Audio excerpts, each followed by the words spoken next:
नमस्कार दोस्तों, मैं रोहित गुप्ता स्वागत करता हूं आपका अपने यूट्यूब चैनल पर। आज की वीडियो में हम करने वाले हैं सोशल साइंस का कंप्लीट सिलेबस। और इस सिलेबस में हम खाली उन्हीं टॉपिक्स को पढ़ेंगे जो आपके एग्जाम में इम्पोर्टेंट है। वीडियो दोनों ही मीडियम वाले स्टूडेंट के लिए, चाहे वो हिंदी मीडियम के हो चाहे इंग्लिश मीडियम के हो। तो सबसे पहले बात करते हैं कौन कौन से चैप्टर्स जो है आपके एग्जाम में आ रहे हैं। तो अभी आपको स्क्रीन पे सिलेबस दिख रहा होगा। तो जितने भी आपके राइट हैंड साइड वाले चैप्टर्स है, ये सारे के सारे आपके एग्जाम में आ रहे हैं।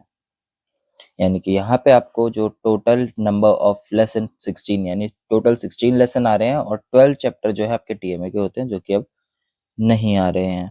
तो इनमें से कौन कौन से पढ़ने हैं आपने, बेसिकली वो मैं आपको बताने वाला हूँ। मैप मैं आपको इसमें बताऊंगा कि कौन सा मैप करना है। सबसे पहले मैं मैप की डिटेल दूंगा कि कौन सा मैप आपको करना है। उसके बाद जो है मैं आपको हर चैप्टर से बताता हुआ चलूंगा क्या टॉपिक पढ़ना है क्या नहीं पढ़ना है। तो चैनल पे नए आए हो तो चैनल को सब्सक्राइब कर देना और वीडियो को लाइक कर देना। क्वेश्चन पेपर डिजाइन कैसा होने वाला है वो भी हम देख लेते हैं एक बार। तो ये आ गया आपका क्वेश्चन पेपर डिजाइन, जिसमें टोटल जो है आपके 20 एमसीक्यू आने वाले हैं। 20 एमसीक्यू आएंगे। 15 क्वेश्चन जो है आपके 2-2 मार्क्स वाले होंगे, जिसमें आपके fill in the blanks, match the following, ये सब चीजें होंगी। उसके बाद सेक्शन 2 आपका स्टार्ट होगा, जो कि सब्जेक्टिव बेस्ड होगा, यानी कि जिसमें क्वेश्चन आंसर होंगे। तो 6 क्वेश्चन जो है आपके वेरी शॉर्ट आएंगे, 6 क्वेश्चन ही आपके शॉर्ट आएंगे। जो वेरी शॉर्ट आंसर होंगे वो 2-2 मार्क्स के होंगे, यानी टोटल हो जाता है 12 मार्क्स का। उसके बाद शॉर्ट आंसर की बात करें तो 3 मार्क्स के होंगे, तो जिसका वेटेज हो जाता है 18 मार्क्स। उसके बाद आपका मैप वर्क दे रखा है, जो कि 8 मार्क्स का आने वाला है। लॉन्ग आंसर टाइप क्वेश्चन जो है आपके वो 2 आएंगे, 6-6 मार्क्स का एक होगा। टोटल 51 क्वेश्चन आपके पेपर में होने वाले हैं। इसके बाद बात करें कि कौन से मॉड्यूल, यानी कि कौन से पार्ट से कितना आने वाला है, कितने मार्क्स का आने वाला है। तो आपका जो हिस्ट्री पोर्शन है वो 32 मार्क्स का आएगा। ज्योग्राफी जो है 27 मार्क्स का आएगा। डेमोक्रेसी यानी सिविक्स जो है आपका 28 मार्क्स का आएगा। और जो आपका इकोनॉमिक्स है वो 13 मार्क्स का आएगा। तो इनमें भी कौन कौन से टॉपिक्स को पे आपको फोकस करना है वो सारी चीजें मैं बताऊंगा। तो सबसे पहले मैं आपको मैप दिखा दे रहा हूँ कि कौन सा मैप जो है आपको करना है। ज्योग्राफी का सिलेबस जो है 9 चैप्टर से स्टार्ट है। तो पहले हम देखेंगे 9 चैप्टर में जो है कौन से मैप है जो आपको रखने हैं याद, और उनमें भी कौन कौन से चीजें आपको याद रखनी है। तो सबसे पहले जो मैप आपका आ रहा है वो आ रहा है माउंटेन रेंजेस का, हिमालय माउंटेन्स।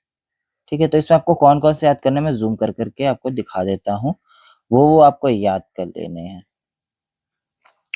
ठीक है, तो सबसे पहला पॉइंट जो है आपको K2 याद रखना है कि K2 कहाँ पे है। उसके बाद काराकोरम हिल्स यहाँ से यहाँ तक फैली हुई हैं, तो ये भी आपको याद रखना है। यहाँ पे हिंदी में मेंशन नहीं है, यहाँ पे आपकी काराकोरम हिल्स है। ठीक है, नंगा पर्वत यहाँ पे है आपका, ये जो डॉट छोटा सा दे रखा है ये नंगा पर्वत है, ये याद रखना है आपको। नेक्स्ट जो टॉपिक आपको याद रखना है, मार्क करते हुए चलिएगा, लिख लीजिएगा, कैलाश रेंज आपको याद रखनी है, कैलाश श्रेणी। ठीक है, उसके बाद थोड़ा और आगे बढ़ते हैं। एक कमेट आ जाता है आपका यहाँ पे,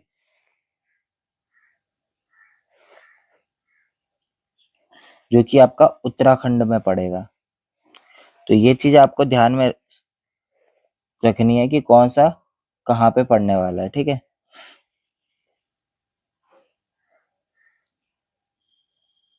उसके बाद आ जाता है आपका नेक्स्ट जो है कंचनजंगा है। कंचनजंगा आपका नेपाल में पड़ने वाला है, और माउंट एवरेस्ट भी आपका नेपाल में पड़ेगा। तो ये 2 पॉइंट आपको याद रखने, ये रहा माउंट एवरेस्ट जो कि थोड़ा सा ऊपर पड़ेगा नेपाल में। और कंचनजंगा की बात करें तो यहाँ पे आपका कंचनजंगा है, जहाँ पे एम दिख रहा होगा आपको इंग्लिश वाले पीडीएफ में, वहां पे आपका कंचनजंगा है। ठीक है, इनकी हाइट वगैरह भी दे रखी है, तो वो हाइट जो है याद रख लेना, क्योंकि एमसीक्यू वगैरह में काफी बार पूछ लेता है। बस यही जो है जो मेनली आपको याद रखने हैं इस मैप में से। बाकी दूसरा मैप मैं खोलने जा रहा हूँ, तब उसको देख लीजिए।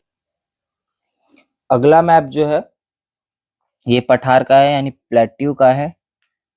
तो इसमें भी आपको क्या क्या पॉइंट याद रखने हैं, ठीक है।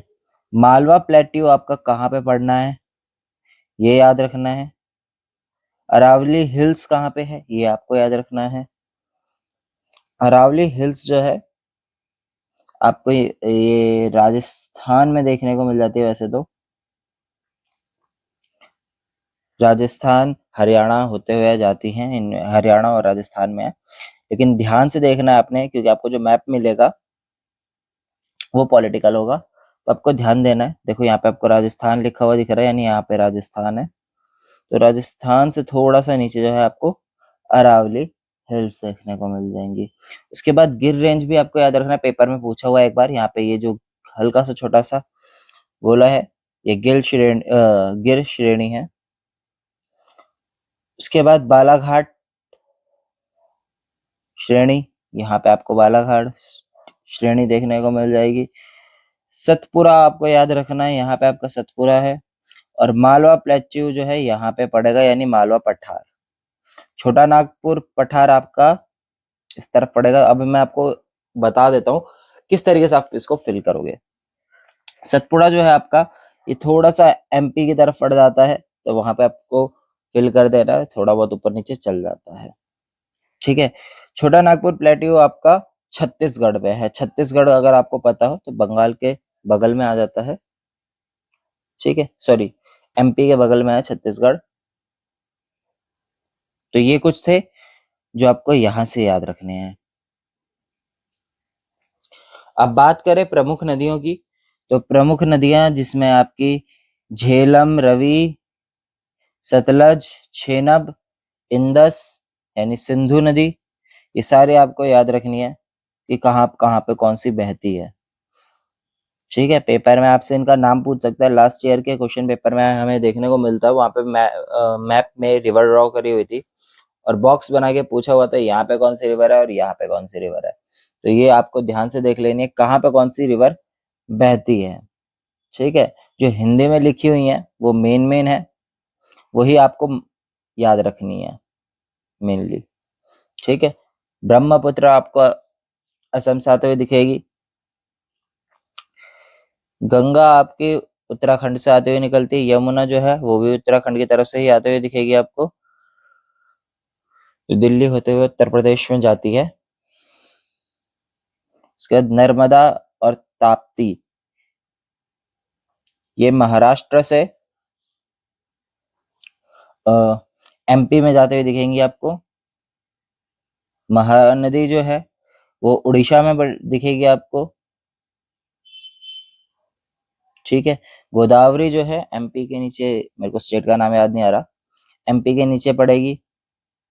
और कृष्ण जस्ट उसके नीचे पड़ेगी। ये आप यहाँ से इसको मार्क लगा लीजिए कि कृष्ण यहाँ पे होती है, ठीक है। यही गोदावरी और कृष्ण, यही पूछा गया था उसमें। उसके बाद लास्ट में सबसे नीचे आ जाती है हमारी कौन सी नदी है, कावेरी है, ठीक है। तो ये वाला मैप हो जाता है। उसके बाद आगे बढ़ते नेक्स्ट मैप जो है चैप्टर नंबर 13 में आपको देखने को मिल जाएगा। और यहाँ से जो है आपको इसमें आपको आ जाना, और इस वाले में आपको बताया गया कौन कौन से, इसमें बताया गया कौन कौन से बंदरगाह जो है प्रमुख है, और एक आएगा आपका एयरपोर्ट वाला। तो जो प्रमुख एयरपोर्ट है यानी इंपॉर्टेंट या मेजर पोर्ट्स और एयरपोर्ट है वो आपको याद करना। तो पहले अभी आप मेजर पोर्ट्स को देखेंगे। तो कंडला जो है वो आपका पड़ता है गुजरात में, ठीक है। यहाँ से देखो आपको आराम से देखने को मिल जाएगा, वो नदी का मैंने बताया था वो, सॉरी, गुजरात में से ही जाती है, एमपी में, नर्मदा।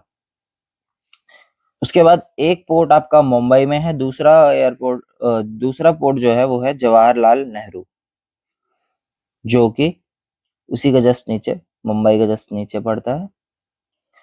उसके बाद दूसरा गोवा में, उसके बाद जो है नेक्स्ट जो है मरमागांव, जो कि गोवा में है। उसके बाद मंगलोर आ जाता है।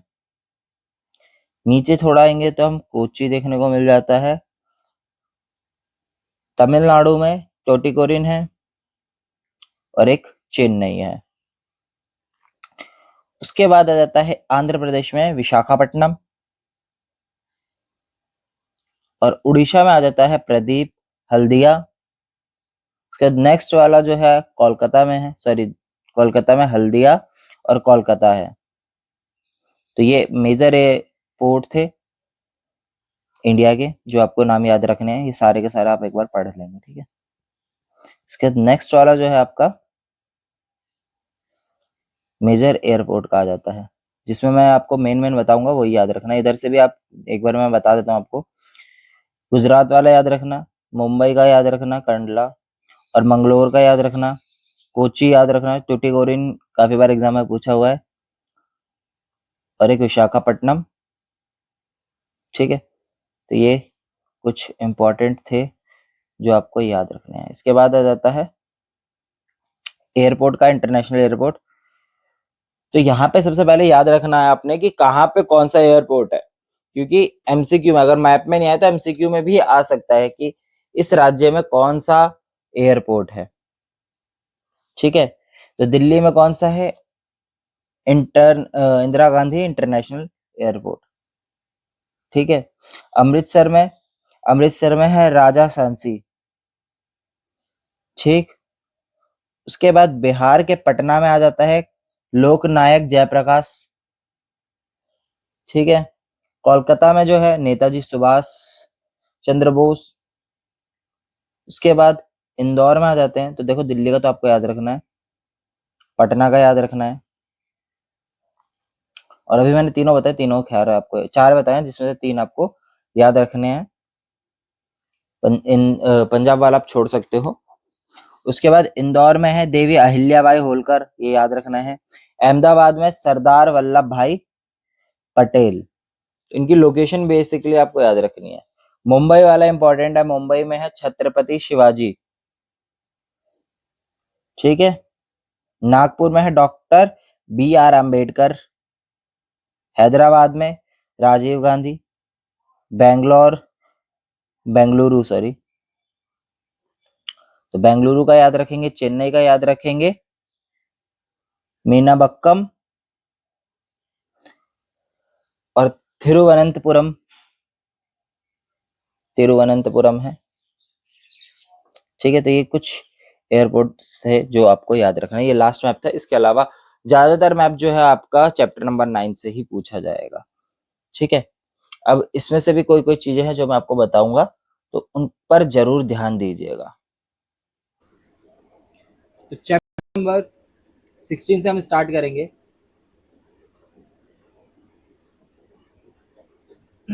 देखो चैप्टर नंबर 16 है fundamental rights and fundamental duties, मौलिक अधिकार और मौलिक कर्तव्य। तो सबसे पहले आपको पता होना चाहिए राइट्स क्या है और ड्यूटीज क्या है, दोनों में अंतर पता होने चाहिए।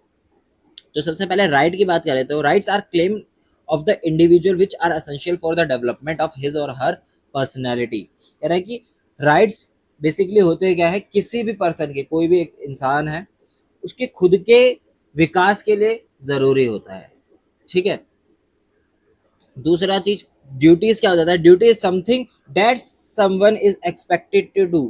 कि एक ड्यूटी एक तरीके से हम बोल सकते हैं कि कर्तव्य क्या होता है कि हमें जो है ये काम करना है, ठीक है। जैसे हमारा काम क्या है, हमें, मेरा काम है पढ़ाना, मेरा काम है पढ़ा के आपको इस तरीके से पढ़ाना कि आपके अच्छे मार्क्स आ सके, ये मेरा कर्तव्य है, ठीक है। ऐसे ही बहुत सारे कर्तव्य होते हैं, ड्यूटीज होती है, ठीक है।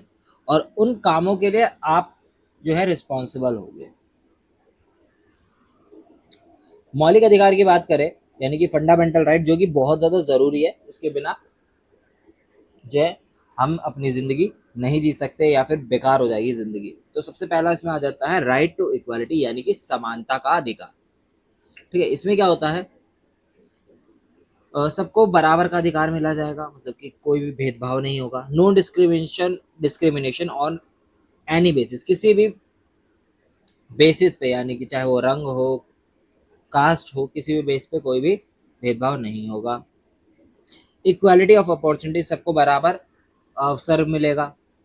अस्पृश्यता का अंत, जो रिडक्शन ऑफ अनटचेबिलिटी की, छूत बोलते हैं कि इसका छुआ हुआ नहीं खाना, ऐसे करके काफी पुराने टाइम पे प्रचलित थी, तो वो सब नहीं होता है इसमें, ठीक है। एक बार इसको भी मैं थोड़ा सा जूम कर देता हूँ। आगे स्वतंत्रता का अधिकार। स्वतंत्रता का अधिकार क्या है? Freedom to right to freedom, freedom of speech and express, कि हम जो मर्जी बोल सके, कुछ भी बोल सकते हैं, अपने विचार को अभिव्यक्त कर सकते हैं, मतलब सामने ला सकते हैं। फ्रीडम टू असेंबल पीसफुली, सभा वगैरह बनाना, कि अब जैसे गैदरिंग वगैरह करते हैं लोग, तो उसका भी अधिकार है।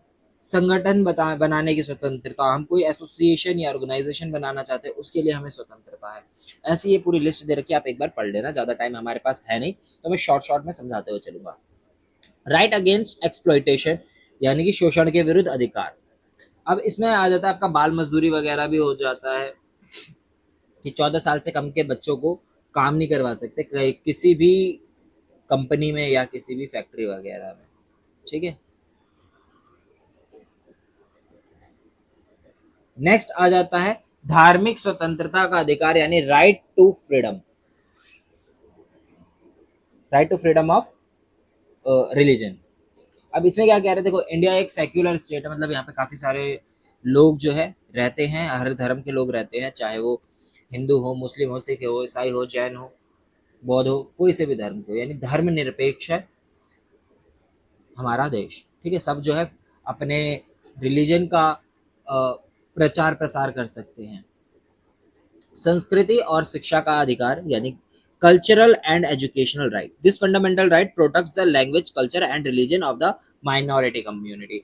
जो माइनॉरिटी कम्युनिटी है, जो हमारे देश में किसी भी देश की सबसे कम मात्रा में, जैसे अब मैंने बोल दिया, एक एरिया लिया हमने, वहाँ पे अगर मैं गर्ल्स की बात करूँ, या फिर एक इंडिया में ही ले लें, अब इंडिया में हिंदू मेजॉरिटी में है, और बाकी जो रिलीजन है वो माइनॉरिटी में। पाकिस्तान में ले लें हम, तो वहाँ पे मुस्लिम लोग मेजॉरिटी में है, बाकी के धर्म के लोग माइनॉरिटी में, तो उनको शिक्षा का अधिकार भी मिलेगा, वो अपनी संस्कृति को भी बढ़ा चढ़ा सकते हैं, अपनी भाषा जो बोलना चाहते हैं वो बोल सकते हैं, ऐसा नहीं है कि हम उनसे भेदभाव वगैरह करें। ठीक है, नेक्स्ट जो सिक्स्थ हमारा फंडामेंटल राइट है, और इससे क्वेश्चन आता ही है फंडामेंटल राइट से, कोई भी दो एक्सप्लेन करने के लिए बोल देगा आपसे, तो याद रखना है इनको। संवैधानिक उपचारों का अधिकार, यानी कि राइट टू कॉन्स्टिट्यूशनल रेमेडीज। अब इसमें क्या होता है, it is the most important fundamental right which empowers the individual to approach the court in case of any of the violation of the fundamental rights. अब इसमें क्या सबसे इंपॉर्टेंट ये इसलिए कि अगर ये जो अभी हमने पांचों पढ़े, इनमें से एक का भी मतलब नहीं फॉलो किया जाता है या विरोध किया जाता है, तो आप जो है कोर्ट में जा सकते हो इसके लिए। ठीक है, तो ये 6 फंडामेंटल राइट आपको याद रखने हैं, कोई भी दो आप इजीली एक्सप्लेन भी कर सकते हो। और फंडामेंटल राइट और फंडामेंटल ड्यूटीज में थोड़ा सा ही अंतर है। ठीक है, ड्यूटीज में आपको ऐसे करना है, बोल सकते हैं कि हमें ऐसा करना चाहिए, ऐसा करना चाहिए, और राइट में हमारा वो अधिकार है, हमारे हमारे साथ ऐसा होना चाहिए। ठीक है, अब मानव अधिकार के रूप में मौलिक अधिकार, fundamental rights as human rights. Bharat का संविधान कई मानव अधिकारों को मौलिक अधिकार के रूप में स्वीकार करता है। ठीक है, India is committed to protect human rights, ये मानव अधिकारों की रक्षा करता है, वचनबद्ध है उसके लिए हमारे देश का। इस उद्देश्य में 1993 में राष्ट्रीय मानव अधिकार आयोग की स्थापना की गई। अब देखो ये याद रखना, ह्यूमन राइट्स कमीशन कब फाउंड किया गया था? 1993 में। तो एमसीक्यू में क्वेश्चन आ सकता है, ये आपको याद रखना है। और काफी चीजें जो है एक एग्जाम्पल के तौर पे आपसे काफी बार पूछ लेगा कि ये कौन सा राइट है, कौन से राइट के अंडर आता है। ठीक है, मौलिक कर्तव्य 42वें संशोधन, और 42वें संशोधन 1976 के द्वारा संविधान में 10 मौलिक कर्तव्य जोड़े गए। अब याद रखना 42वें संशोधन करके, यानी 42वां जो हमारा संशोधन किया गया था 42nd वाला, उसी के उसी में जो है तब डाला गया था कि कौन से इसमें एमसीक्यू कैसे पूछ सकता है, सॉरी थोड़ा सा वो हो गया मैं, कैसे पूछ सकते हैं इसमें क्वेश्चन कि 42वां संशोधन कब हुआ था, या 42वां संशोधन जो है किससे रिलेटेड है, तो ये चीज आपको याद रखनी। तो 42वां संशोधन किससे रिलेटेड है? मौलिक कर्तव्य से। 42वां संशोधन करके मौलिक कर्तव्य को 10 मौलिक कर्तव्य को डाला गया था। ठीक है, कुछ मौलिक कर्तव्य हैं संविधान का पालन करना। ठीक है, हमारी ड्यूटी क्या है, हमारे जो संविधान है उसका हमें पालन करना है। ठीक है, नेक्स्ट क्या है, संविधान के आदर्शों, संस्थाओं, प्रतीकों जैसे राष्ट्र ध्वज और राष्ट्रगान का सम्मान करना। ठीक है, ये हमारा कर्तव्य है। दूसरा, भारत की संप्रभुता, एकता और अखंडता का सम्मान करना। संप्रभुता, एकता और अखंडता का मतलब ये है कि जब हमें जो है यूनिटी में रहना चाहिए, ऐसा कोई भी चीज नहीं करना चाहिए जिससे हमारी यूनिटी टूटे या हमारी इंटीग्रिटी को इफेक्ट हो। ठीक है, देश की रक्षा करना हमारा कर्तव्य है तथा आवश्यकता पड़ने पर अपनी सेवाएं समर्पित करना, कि अगर जरूरत पड़े तो हम जो है जितना हो सकता है उतनी ज्यादा हेल्प कर सके। जैसे कि मान लीजिए हमें जरूरत है, हमारे देश को कि सैनिकों की जरूरत है, युद्ध हो गया तो हम जो है उस उस टाइम पे युद्ध करने के लिए भी रेडी रहे। ठीक है, डेवलप साइंटिफिक टेम्पर, वैज्ञानिक सोच का विकास। तो ये कुछ पॉइंट्स थे जो आपको याद रखना है। इसके बाद हमारा नेक्स्ट चैप्टर आ जाता है, चैप्टर नंबर 19। अब देखो चैप्टर नंबर जो हमारा 19 है उसमें क्या है, उसमें हम राज्य स्तर पर सरकार यानी governance at the state level, उसके बारे में जानेंगे कि स्टेट गवर्नमेंट का क्या क्या काम होता है, क्या क्या चीज़ें होती हैं, कैसे डिसीजन बनाते हैं, ये सारी चीज़ें हम इसमें पढ़ेंगे। तो सबसे पहले हम ये जान लेते हैं जो हमारा देश है इसमें गवर्नमेंट दो लेवल पे, एक स्टेट लेवल पे है और एक यूनियन या फिर सेंट्रल लेवल पे, केंद्र केंद्र सरकार है। और कौन सा है, एक केंद्र सरकार और राज्य सरकार। ठीक है, दो सरकार है। अब इसमें भी दो ब्रांचेस है यानी कि सॉरी तीन ब्रांचेस है यानी कि तीन अंग है। एक है विधायिका यानी कि हमारा एग्जीक्यूटिव, सेकंड है कार्यपालिका लेजिस्लेचर, तीसरा है न्यायपालिका यानी कि जुडिशरी। ठीक है, और ये तीनों लेवल दोनों लेवल पे है हमारे। अब राज्य का स्तर, government at the state level, governor and the council of the minister headed by the chief minister. अब जो हमारे कार्यपालिका है, कार्यपालिका का हेड कौन है, मुख्यमंत्री, चीफ मिनिस्टर। और इसमें क्या होता है, कार्यपालिका में हमारे जितने भी मिनिस्टर है, चाहे वो एजुकेशन मिनिस्टर हो, होम मिनिस्टर हो, वो सारे के सारे किसमें आते हैं, इसमें आते हैं। और अभी हम राज्य स्तर की बात कर रहे हैं, यूनियन या फिर सेंट्रल की बात नहीं कर रहे हैं। ठीक है, उसके बाद विधायिका कैसे बनता है, विधायिका लेजिस्लेचर, गवर्नर, विधानसभा, विधान परिषद। अब देखो कैसे बनता है विधायिका, राज्यपाल को, विधानसभा और विधान परिषद, इन तीनों को मिला के हमारी विधायिका बनती है। ठीक है, तो याद रखना है इस चीज को। अब राज्यपाल वगैरह क्या होता है ये भी हम जानेंगे, और कुछ पॉइंट्स मैं जो इसमें बताने वाला हूँ जिसमें मोस्टली क्वेश्चन पूछे जाएंगे वो आपको याद रखना है। उसके बाद न्यायपालिका में हमारा हाई कोर्ट और सुप्रीम कोर्ट आ जाता है, या सॉरी हाई कोर्ट आएगा और सबऑर्डिनेट कोर्ट या डिस्ट्रिक्ट कोर्ट हम बोल सकते हैं। ठीक है, सुप्रीम कोर्ट तो गवर्नर हाई लेवल पे आ जाएगा हमारा यूनियन में। राज्यपाल की नियुक्ति, अब appointment of the governor, governor को अपॉइंट कैसे किया जाता है, एक नंबर में क्वेश्चन आ सकता है।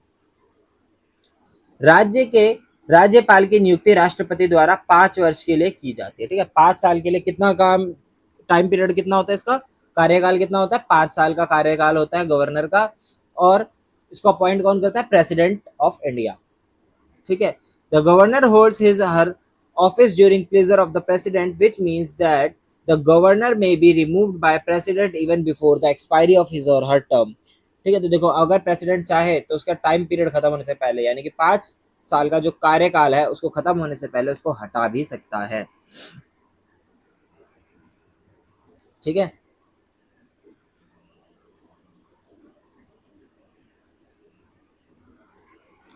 इसके बाद राज्यपाल की शक्तियां क्या क्या है ये आपको याद रखना है, जो इंपॉर्टेंट क्वेश्चन है, 3 मार्क्स में आएगा।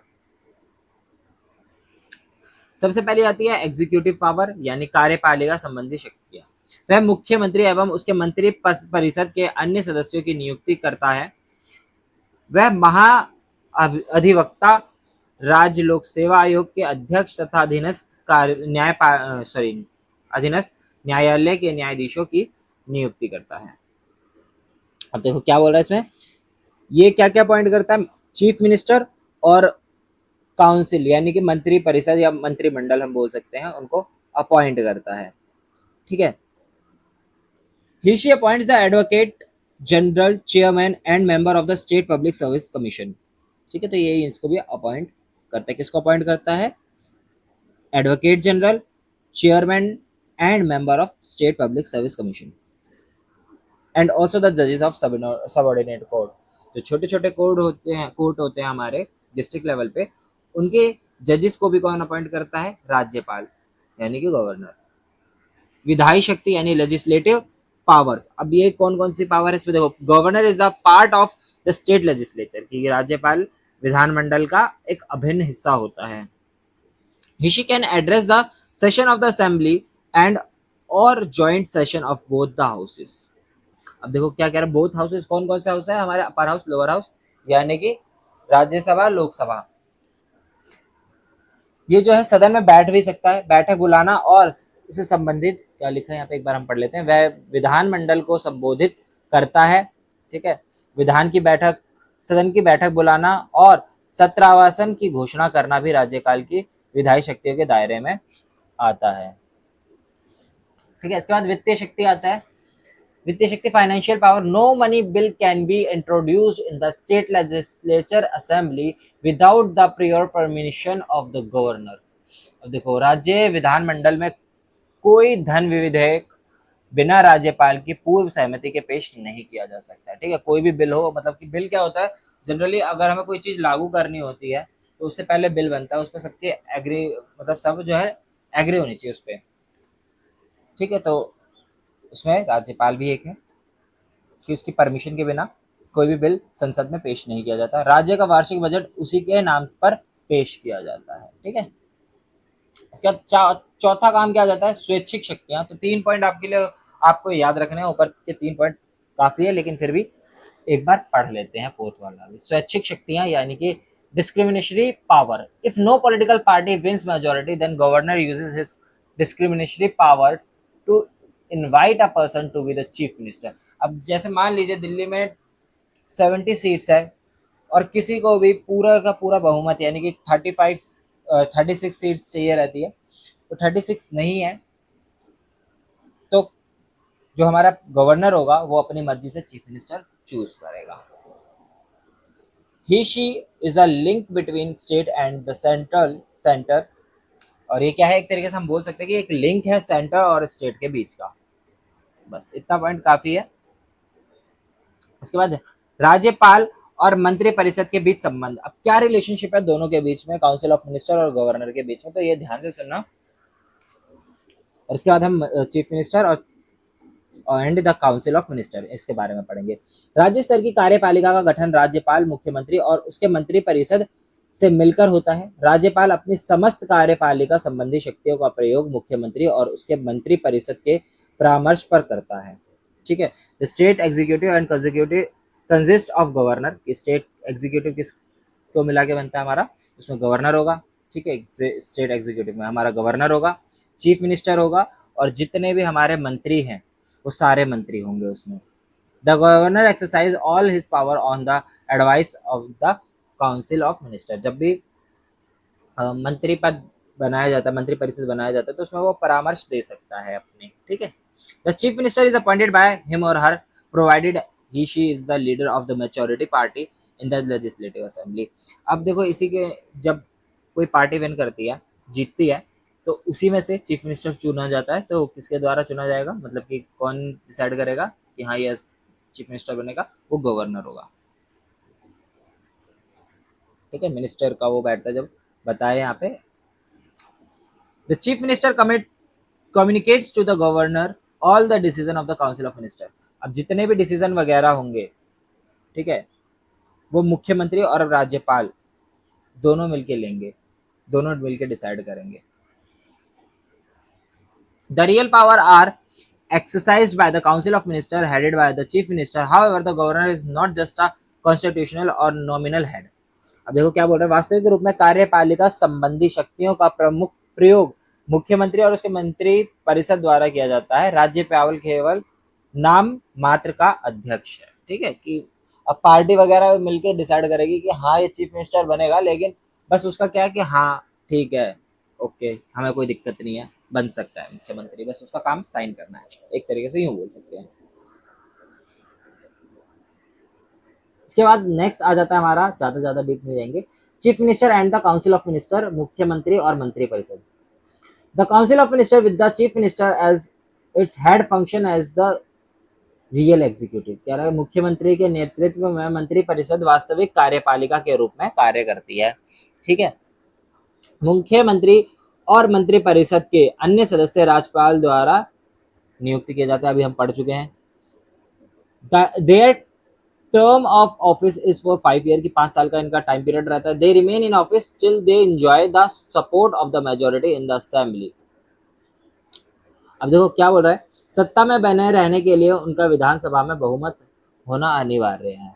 ठीक है, यदि मुख्यमंत्री या मंत्रिपरिषद पर नियुक्त व्यक्ति राज्य विधानमंडल का सदस्य नहीं है तो उसे अनिवार्य रूप यह सदस्यता 6 महीने के अंदर प्राप्त करनी होती है। Functions of the chief minister and the council of the minister, ये इंपॉर्टेंट है, मुख्यमंत्री के क्या कार्य होते हैं, ठीक है, और काउंसिल ऑफ मिनिस्टर के कार्य क्या होते हैं। मुख्यमंत्री राज्य की सरकार का वास्तविक मुखिया होता है, एक तरीके से हेड होता है स्टेट गवर्नमेंट का, और उसके काम क्या क्या है। presides over the meeting of the state council of the minister and coordinates the functioning of the different ministers। यह मंत्रिपरिषद की बैठकों की अध्यक्षता करता है तथा विभिन्न मंत्रालयों के कामकाज में समन्वय स्थापित करता है। ठीक है, उसका सेकंड पॉइंट क्या है, guides the framing of the policies and programmes of for the state. राज्य के लिए नीतियां और कार्यक्रम बनाने के लिए मार्गदर्शन करता है कि हाँ इस तरीके से होना चाहिए, एक वो रास्ता दिखाएगा कि हाँ आपको इस तरीके से काम करना है, बाकी मंत्री जितने भी होंगे वो उसको फॉलो करेंगे। इसके बाद थर्ड पॉइंट आ जाता है, मंत्री परिषद और राज्यपाल के बीच संपर्क सूत्र का कार्य करता है। अब चीफ मिनिस्टर क्या काम करता है, इन दोनों को कनेक्ट कर सकता है, एक तरीके से यूं बोल सकते हैं जैसे आपने फोन किया तो फोन कौन है, मुख्यमंत्री है, और जिसको आपने फोन किया है वो मंत्री परिषद हो गया, और आप कौन हो गए, राज्यपाल हो गए। नेक्स्ट आ जाता है, किसी मंत्री द्वारा किए लिए गए निर्णय का मंत्री परिषद के विचार विमर्श के लिए रखा जाता है। कोई भी डिसीजन अगर submits any matter on which decision has been taken by a minister for coordination of the council। ठीक है, किसी भी मंत्री ने कोई निर्णय लिया है तो पहले वो डिस्कशन होगा, उसी के बाद उस पर सहमति जताई जाएगी। मुख्यमंत्री की स्थिति, position of the chief minister, तो सिंपल सी बात है, एक तो पहला पॉइंट यही हो गया कि वो कौन है, हेड होता है स्टेट का।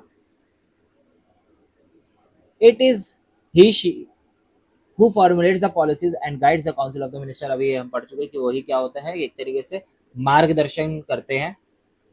ठीक है, यदि उसके दल का विधानसभा में स्पष्ट बहुमत होता है तो मुख्यमंत्री की स्थिति भी और बहुत मजबूत हो जाती है। आप देखो, मान लीजिए अभी जैसे अभी एग्जाम्पल ले लेते हैं, अभी इलेक्शन हुए दिल्ली में, या स्टार्टिंग में जब हुए थे, जब केजरीवाल पहली बार जीते थे, तो उनकी 28 सीट्स थी, और 8 सीट चाहिए थी उनको गवर्नमेंट बनाने के लिए। तो वो 8 सीटें कांग्रेस ने दी थी और उनको बहुमत देके सरकार बनवा दी थी, लेकिन वो कंट्रोल नहीं रहता, जब आप उसकी पूर्ण बहुमत रहता है तो बंदा कुछ भी कर सकता है। ठीक है, तो ये हो गया राज्य मुख्यमंत्री की स्थिति। स्टेट लेजिस्लेचर यानी कि राज्य विधानमंडल, भारत में प्रत्येक राज्य का अपना विधानमंडल होता है, खुद की एक लेजिस्लेचर है हर स्टेट की। They are two kinds, bicameral और यूनिकैमरल, यानी कि द्विसदनीय या एक सदनीय। ठीक है, द्विसदनीय विधानमंडल में 2 सदन होते हैं, निम्न सदन यानी विधानमंडल, उच्च सदन यानी विधान परिषद। ठीक है, जबकि एक सदनीय विधानमंडल में एक ही सदन होता है, विधानसभा। वर्तमान समय में भारत के ज्यादातर राज्यों में एक सदनीय विधानमंडल है। केवल 5 राज्य बिहार, जम्मू कश्मीर, कर्नाटक, महाराष्ट्र और उत्तर प्रदेश में द्विसदनीय विधानमंडल है, बाकी 23 राज्यों में एक सदनीय विधानमंडल कार्यरत है। ठीक है, तो ये याद रखना कि बाई कैमरल कितनी जगह है, सिर्फ 5 स्टेट में है। कौन कौन सा स्टेट है, बिहार, जम्मू कश्मीर, कर्नाटका, महाराष्ट्र और उत्तर प्रदेश, बाकी जगह यूनिकैमरल है। कंपोजिशन ऑफ स्टेट लेजिस्लेचर, राज्य विधानमंडल की रचना। भारत के संविधान के अनुसार किसी विधानसभा में 500 से अधिक और 60 से कम सदस्य नहीं होंगे। हालांकि कुछ राज्य इसके अपवाद हैं, छोटे राज्य जैसे गोवा, सिक्किम, मिजोरम, विधानसभा में 60 से कम सदस्य संख्या की छूट दी गई है। अब ये छोटे छोटे राज्य इसमें 60 से कम मिलेंगे, जैसे दिल्ली भी हो गया, दिल्ली में भी कितने हैं, 7 होते हैं, सॉरी दिल्ली में 70 है। छोटे राज्य जैसे गोवा सिक्किम में 60 से कम सदस्य है। विधानसभा के सदस्यों का चुनाव जनता द्वारा प्रत्यक्ष रूप से सार्वभौमिक व्यवसायिक मताधिकार पर किया जाता है, यानी सबको वोट देने का अधिकार है जो भी 18 से ऊपर है, ठीक है, तो वोट देगा। विधानसभा का कार्यकाल 5 वर्ष का है। हालांकि मुख्यमंत्री की सलाह पर राज्यपाल इसे इसके निश्चित कार्यकाल से पहले भी भंग कर सकता है, ठीक है। तो अगर मुख्यमंत्री चाहता है कि हाँ भाई मैं इस्तीफा देना चाहता हूँ तो इस्तीफा दे सकता है, जैसे कि अभी केजरीवाल जी ने दिया था। आपातकाल के दौरान राज्य विधानसभा का कार्यकाल एक बार में 1 वर्ष के लिए बढ़ाया जा सकता है। राज्य विधान परिषद में राज्य विधानसभा का की कुल सदस्य संख्या में 1/3 से अधिक तथा 40 से कम सदस्य नहीं हो सकते, लेकिन जम्मू कश्मीर की विधान परिषद में 36 सदस्य इसका अपवाद है। विधान परिषद में कुछ सदस्य अप्रत्यक्ष रूप से निर्वाचित तथा कुछ मनोनीत होते हैं। अब नेक्स्ट आ जाता है विधान परिषद की रचना, यानी कंपोजिशन ऑफ लेजिस्लेटिव काउंसिल। 1/3 सदस्य स्थानीय निकायों जैसे नगर निगम, नगर पालिका के द्वारा चुने जाते हैं, ठीक है। 1/3 सदस्य राज्य विधानसभा के सदस्यों द्वारा निर्वाचित किए जाते हैं, यानी another 1/3 members were elected by the members of legislative assembly, यानी एमएलए चूज करते हैं 1/3 मेंबर कौन चूज करता है? लोकल बॉडीज जैसे कि म्युनिसिपैलिटीज, ठीक है।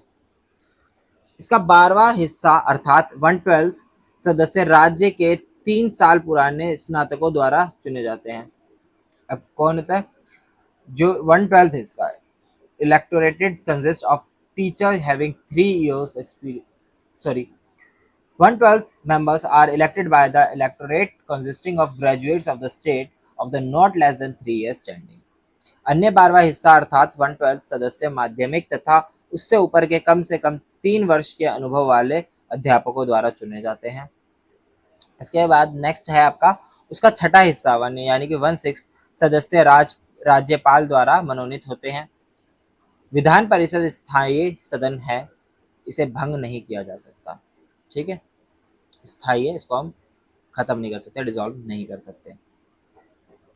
इसके बाद है विधानमंडल के कार्य, फंक्शंस ऑफ स्टेट लेजिस्लेचर।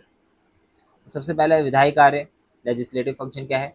राज्य विधानमंडल राज्य सूची के विषयों पर कानून बनाता है, ठीक है। नेक्स्ट क्या है? साधारण विधेयक दोनों में से किसी भी सदन, जिन राज्यों में द्विसदनीय व्यवस्था है, में पेश किए जा सकते हैं, जबकि धन विधेयक पहले केवल विधानसभा में ही पेश किया जा सकता है। अब देखो यहाँ पे क्या बोल रहा है, ऑर्डिनरी कोई सा भी बिल हो उसको दोनों हाउसेज में किया जाएगा। अगर जहाँ पे दोनों हाउसेज है वहाँ दोनों हाउसेज में, जहाँ सिंगल हाउस है वहाँ एक ही हाउस में, ठीक है। लेकिन मनी बिल जो है, मनी रिलेटेड, उसको लेजिस्लेटिव असेंबली में ही पेश किया जाएगा। कार्यकाल पर नियंत्रण, कंट्रोल ओवर एग्जीक्यूटिव। राज्य विधानमंडल प्रश्न व पूरक प्रश्न पूछकर स्थगन प्रस्ताव, ध्यानाकर्षण प्रस्ताव और अविश्वास प्रस्ताव के माध्यम से कार्यपालिका पर नियंत्रण रखता है। चुनाव संबंधी कार्य, विधानसभा के सदस्य राज्यसभा के सदस्यों का चुनाव करते हैं तथा राष्ट्रपति के चुनाव में भी मतदान करते हैं, ठीक है। उसके बाद नेक्स्ट है संविधान संशोधन संबंधी कार्य। संविधान के कुछ विशेष प्रावधानों में संशोधन करने के लिए कम से कम आधे राज्य के विधानमंडलों की स्वीकृति अनिवार्य होती है। इसके बाद आपका नेक्स्ट आ जाता है उच्च और अधीनस्थ न्यायालय, यानी हाई कोर्ट और सबऑर्डिनेट कोर्ट्स। तो अब ये भी याद रखना, हाई कोर्ट जो होता है स्टेट लेवल पे होता है, हर स्टेट में है। जैसे दिल्ली में सुप्रीम कोर्ट भी है, हाई कोर्ट भी है, एंड उत्तर प्रदेश में भी हाई कोर्ट है। हर राज्य में एक हाई कोर्ट आपको देखने को मिल जाएगा, और छोटे छोटे आपको सबऑर्डिनेट कोर्ट्स तो बहुत सारे देखने को मिल जाएंगे।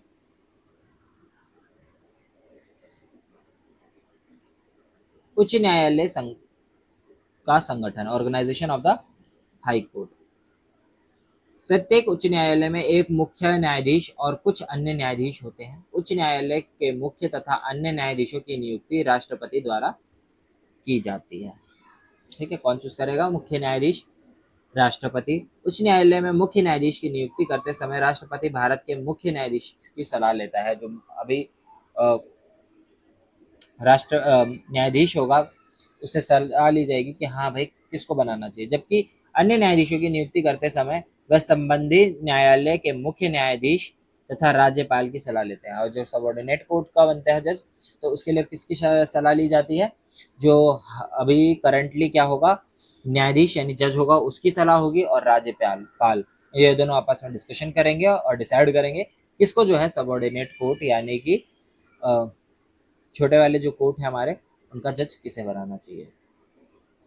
ठीक है, अब जज बनाने की उच्च न्यायालय के न्यायाधीश की 62 वर्ष तक आयु, सॉरी, उच्च न्यायालय के न्यायाधीश 62 वर्ष की आयु तक अपने पद पर बने रह सकते हैं, यानी मैक्सिमम एज कितनी है? 62। ठीक है, और भारत के किसी भी क्षेत्र में कम से कम 10 वर्ष तक न्यायिक अधिकारी के रूप में कार्य कर चुका हो, या कम से कम 10 वर्ष तक लगातार एक या उससे अधिक उच्च न्यायालय में अधिवक्ता के रूप में कार्य कर चुका हो, तभी जो है वो क्या बन सकता है? हाई कोर्ट का जज बन सकता है। ठीक है, और एज भी बता दी, 62 ईयर्स तक खाली जज बने रह सकता है। उच्च न्यायालय का क्षेत्राधिकार, jurisdiction of the high court. उच्च न्यायालय में को प्रारंभिक और अपीलीय क्षेत्राधिकार प्राप्त है। ठीक है, high court has original and appellate jurisdictions. मौलिक अधिकारों का प्रभावी करने तथा अन्य कानूनी अधिकारों के मामलों में सर्वोच्च न्यायालय प्रारंभिक क्षेत्राधिकार के रूप में क्षेत्राधिकार का प्रयोग करता है। कह रहे हाई कोर्ट को exercise original jurisdiction for the enforcement of the fundamental rights and other rights.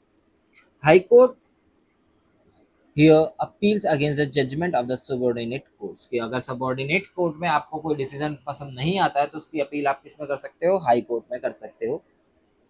फौजदारी मामलों में सत्र न्यायालय में के निर्णय के विरुद्ध उच्च न्यायालय में याचिका दायर की जा सकती है, जहां पर 7 वर्ष से अधिक की कारावास का दंड किया गया हो।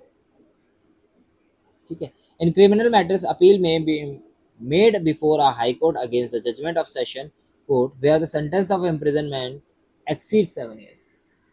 ठीक है, अब कोई क्रिमिनल केस है और उसमें 7 साल से ज्यादा की सजा होती है, तब आप हाई कोर्ट में जो है अपील कर सकते हो। उच्च न्यायालय एक अभिलेख न्यायालय भी होता है।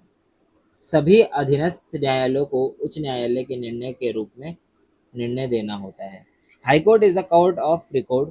All the subordinate court follow the judgment of the high court, की जो भी हाई कोर्ट फैसला लेगा वही सबऑर्डिनेट कोर्ट को मानना होगा।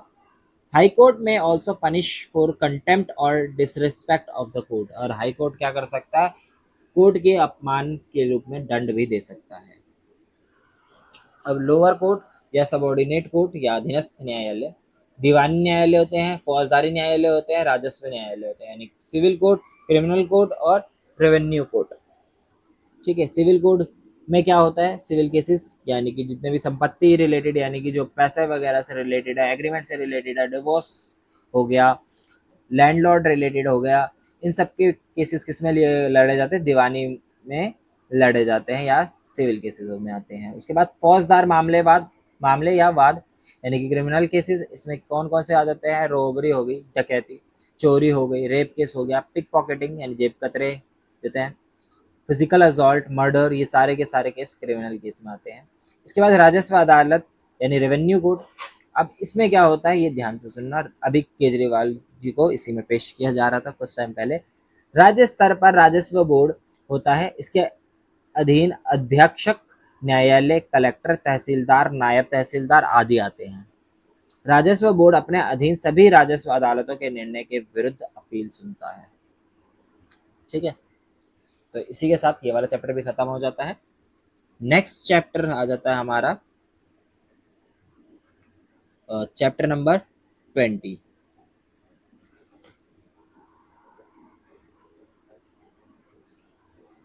संघीय स्तर पर शासन। अब इसमें क्या क्या पढ़ना है आपको मैं वो बता दे रहा हूँ। ठीक है, तो सबसे पहले हमें ये जान लेते हैं संघीय सरकार भी, यानी कि जो हमारी यूनियन गवर्नमेंट है वो भी 3 पार्ट्स में बटी हुई है, एग्जीक्यूटिव, लेजिस्लेचर और जुडिशियरी। कार्यपालिका में हमारे राष्ट्रपति, प्रधानमंत्री और मंत्रिपरिषद आता है, यानी कि प्रेसिडेंट, प्राइम मिनिस्टर और काउंसिल ऑफ मिनिस्टर। संघीय सरकार में राष्ट्रपति, लोकसभा, राज्यसभा आता है हमारा, यानी विधायिका, लेजिस्लेचर में आ जाता है। जुडिशियरी यानी कि न्यायपालिका में सर्वोच्च न्यायालय, मुख्य न्यायाधीश व अन्य न्यायाधीश, चीफ जस्टिस और जो भी जस्टिस का ग्रुप है वो सारे किसमें आ जाते हैं, हमारे यूनियन जुडिशियरी में आ जाते हैं। आगे बढ़ते हैं। राष्ट्रपति, राष्ट्रपति की शक्ति आपको याद रखनी है मेनली, तो राष्ट्रपति की शक्ति हम पढ़ेंगे क्योंकि ये इंपॉर्टेंट क्वेश्चन है।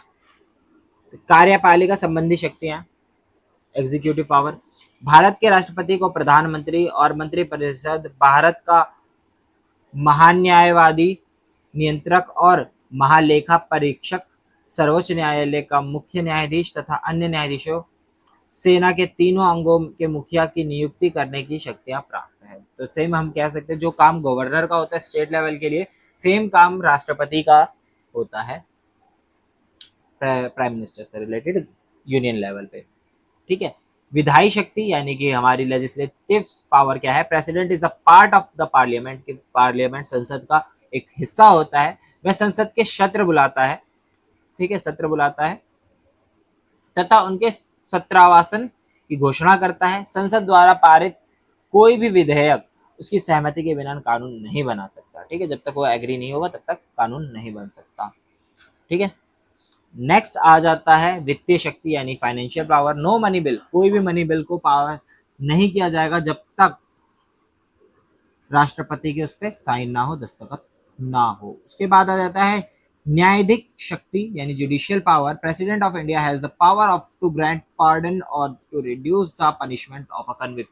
ये किसी के पास भी, मतलब मान लीजिए किसी को फांसी की सजा हुई है, अगर राष्ट्रपति ने उस पर साइन कर दिया कि इसकी फांसी की सजा कैंसिल कर दी जाए, तो वो फांसी की सजा जो है कैंसिल कर दी जाएगी। या किसी को सजा दे दी गई है उम्र कैद की, तो उसकी उम्र कैद की सजा घटा कर 3-4 साल की करनी हो तो वो भी कौन कर सकता है, प्रेसिडेंट के पास ये पावर होती है। ठीक है। अब नेक्स्ट आ जाता है पोजीशन ऑफ द प्रेसिडेंट, राष्ट्रपति की स्थिति, और इसके बाद हम प्रधानमंत्री के कार्य, क्योंकि लोगों को कार्य भी नहीं पता होता तो हम ये सब जानेंगे भी। राष्ट्रपति की स्थिति, संविधान द्वारा कार्यपालिका संबंधी शक्ति राष्ट्रपति में निहित की गई है। इसके अलावा उसे विस्तृत आपातकालीन शक्तियां भी प्राप्त है। ठीक है। According to the constitution of India, all executive powers vest in the president, moreover he she extensive emergency power. ठीक है। इमरजेंसी पावर, आपातकालीन शक्ति का भी प्रयोग कर सकते हैं। क्या इससे यह निष्कर्ष निकालता है कि भारत के राष्ट्रपति अत्यधिक शक्तिशाली है? क्या इससे हम ये बोल सकते हैं कि वो बहुत ज्यादा शक्तिशाली है? ऐसा नहीं है। ठीक है, बिल्कुल भी ऐसा नहीं है। हमारे देश में संसदीय लोकतंत्र है।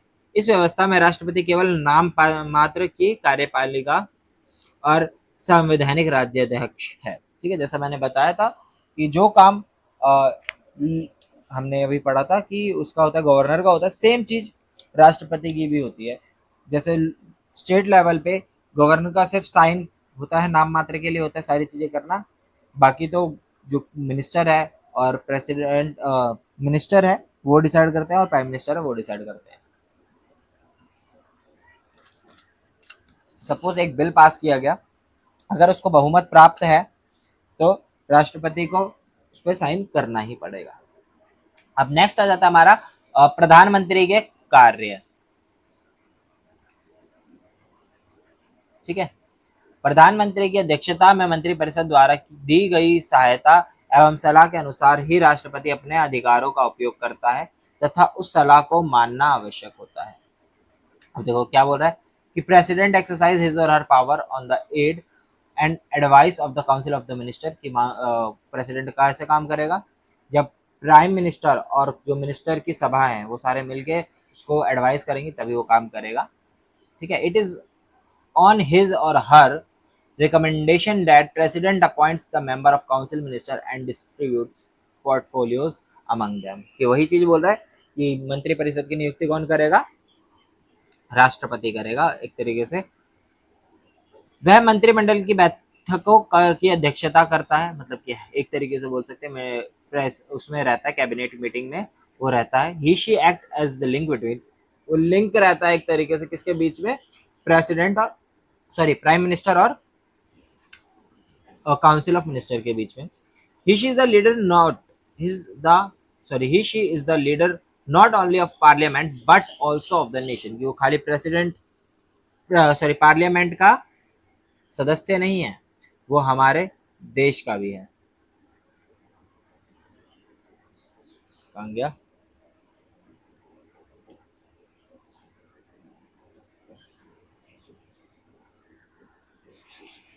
नेक्स्ट आ जाता है हमारा, he she is ex officio chairman of the planning commission and of the national development council sorry. वह केवल संसद ही नहीं बल्कि राष्ट्र का नेता भी होता है। यह योजना आयोग का पादेन अध्यक्ष होता है। अब मंत्री परिषद की बात करें कि उनके क्या काम होते हैं। मंत्री परिषद के सदस्य प्रधानमंत्री की सिफारिश पर राष्ट्रपति द्वारा नियुक्त किए जाते हैं। ठीक है, ये हम पढ़ चुके ऊपर, एक ही पॉइंट को दोबारा से रिपीट करके बोला जा रहा है। मंत्री परिषद में 3 प्रकार के मंत्री होते हैं, कैबिनेट मंत्री, राज्य मंत्री और उपमंत्री। ठीक है, तो cabinet minister, minister of state and deputy minister. Minister are responsible collectively as well as individually to the Lok Sabha, कि ये उत्तरदायी है।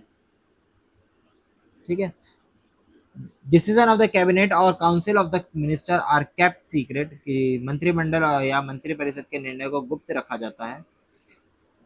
Cabinet meeting is attended by cabinet minister, however if need be minister of the state may also be invited to attend such meetings. मंत्रिमंडल की बैठकों में cabinet मंत्री ही भाग लेते हैं, किंतु यदि आवश्यक हो तो मंत्री राज्य मंत्री को भी बैठक में भाग लेने के लिए आमंत्रित किया जा सकता है। ठीक है, अब प्रधानमंत्री की स्थिति इसको हम छोड़ देंगे। अब नेक्स्ट आ जाता है हमारा लोकसभा और राज्यसभा, जो इम्पोर्टेंट पॉइंट है। जब तो देखो लोकसभा क्या है, लोकसभा के सदस्यों का चुनाव जनता द्वारा प्रत्यक्ष रूप से किया जाता है। तो कौन चूज करता है? जनता चूज करती है, जैसे अभी कुछ टाइम पहले इलेक्शन हुए थे। ठीक है, नेक्स्ट क्या बोल रहा है, इसकी संख्या 550 से अधिक नहीं हो सकती। ठीक है, मैक्सिमम 550 होती है। 530 सदस्य राज्यों से, 20 सदस्य केंद्र शासित प्रदेशों से प्रत्यक्ष रूप से चुने जाते हैं। यदि राष्ट्रपति को लगता है कि एंग्लो इंडियन समुदाय को समुचित प्रतिनिधित्व नहीं मिल पाया है, तो ऐसी स्थिति में वह इस समुदाय में से 2 सदस्यों को लोकसभा में मनोनीत कर सकता है।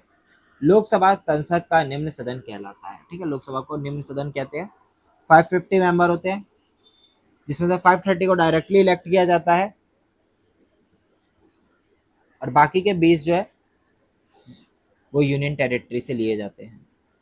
राज्यसभा की सदस्य संख्या 250 से अधिक नहीं हो सकती, 250 मैक्सिमम होगी, जिसमें से 238 सदस्य राज्यसभा के लिए राज्यों द्वारा केंद्र शासित प्रदेशों का प्रतिनिधित्व करते हैं।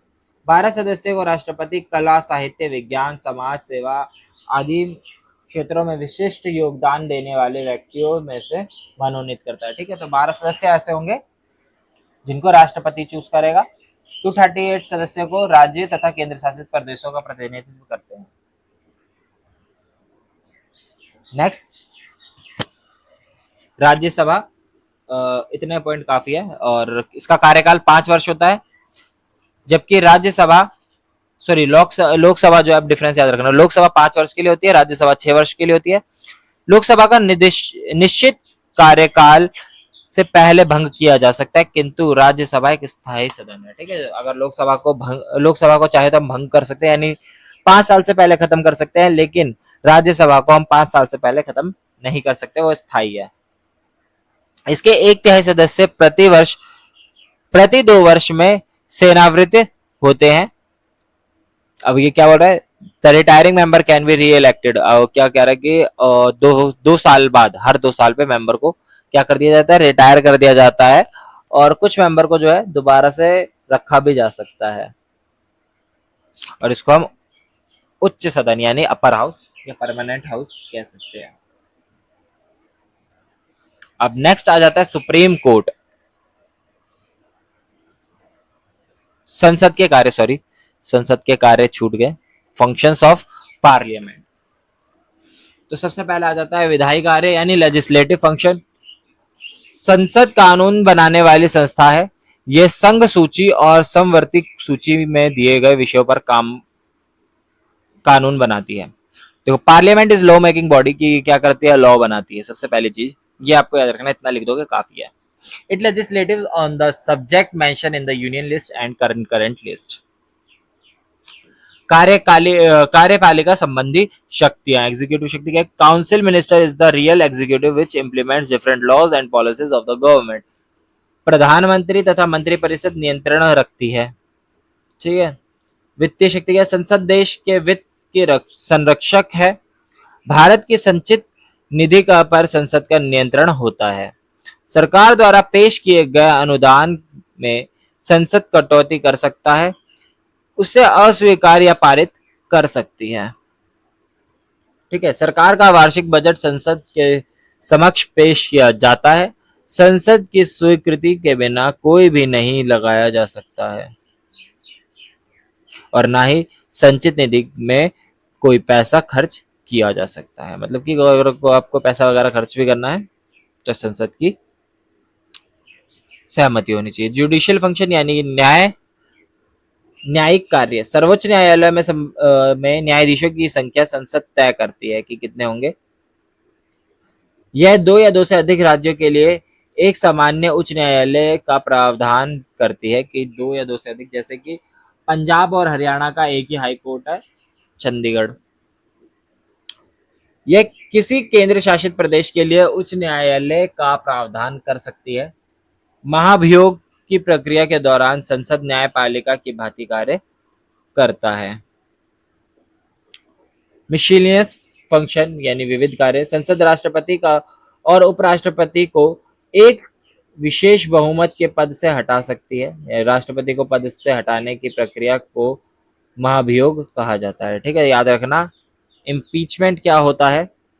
द प्रोसेस जिसमें आप प्रेसिडेंट को उसकी कुर्सी से हटा दोगे मेजोरिटी की पावर से, ठीक है। Parliament has the power to remove the president and the vice president by a special majority of votes. कि आप वोटिंग करोगे, वोटिंग में अगर चाहो तो प्रेसिडेंट को भी हटा सकते हो, वाइस प्रेसिडेंट को भी हटा सकते हो। संसद को संविधान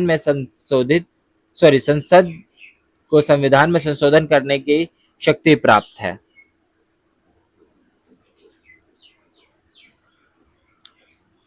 इसके बाद आ जाता है सर्वोच्च न्यायालय यानी कि supreme court. India is unified judiciary where in the supreme court is the apex court. तो देखो क्या कह रहा है, एकीकृत न्याय प्रणाली है जिसके शीर्ष पर सर्वोच्च न्यायालय स्थित है। ओरिजिनल ड्यूरिडिक्शन यानी प्रारंभिक क्षेत्राधिकार। कुछ मुकदमों की सुनवाई सीधा सर्वोच्च न्यायालय में होती है, जैसे केंद्र और एक या एक से अधिक राज्य के बीच विवाद हो तो वो डायरेक्ट सुप्रीम कोर्ट में जाएगा। 2 या 2 से अधिक राज्यों के बीच विवाद तो भी वो किस में जाएगा? सुप्रीम कोर्ट में डायरेक्ट जाएगा। एपीलेट जुरिडिक्शन यानी कि अपीलीय क्षेत्राधिकार। उच्चतर स्तर के न्यायालय द्वारा अपने से निचले न्यायालय के निर्णय के विरुद्ध अपील सुनने के अधिकार को अपीलीय क्षेत्राधिकार कहा जाता है। तो देखो क्या होता है इसमें, अपीलेट जुरिडिक्शन में क्या होता है? The power of a superior और higher court to hear and decide appeals against the judgment of the lower court is called appellate jurisdiction। कहने का मतलब ये है कि हाई कोर्ट के फैसले से आप सहमत नहीं हो तो उसके लिए किस में अपील कर सकते हो? सुप्रीम कोर्ट में अपील कर सकते हो। उसी को क्या कहा जाता है? अपीलेट जुरिडिक्शन या फिर अपीलीय क्षेत्राधिकार। सलाहकारी क्षेत्राधिकार यानी एडवाइजरी जुरिडिक्शन। इसमें क्या होता है?